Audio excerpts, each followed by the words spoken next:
ಮದುವೆಯಾಗಿ ಬಂದ ನಿರ್ಗಣ ಹುಣ್ಣು ಎಡಿಯದ ಮಣ್ಣಾಕಿ ಮದುವೆಯಾಗಿ ಬಂದ ಹುಣ್ಣು ಎಡಿಯದ ಮಣ್ಣಾಕಿ ಮನೆಯವರ ಮಾತಿಗಿ ಒಪ್ಪಿದೆನು ಮದುವೆಗಿ ಮನಸಾರ ಎಂಗ ಬಂದ ಮೋಸ ಮಾಡಕ ಪ್ರೀತಿಗಿ ಆ ಡ್ರೈವರ್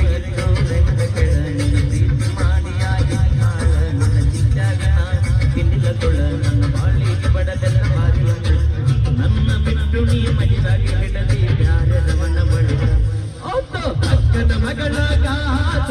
ಪ್ರೀತಕ ಮಾಡಳ ಮೋಸ ಅಕ್ಕಿ ಮಾಡಿದ ಮೋಸ ಹುಡುಗಾಯನ ದೋಸ್ತ ಅಕ್ಕನ ಮಗಳ ಗಾತ ಪ್ರೀತಕ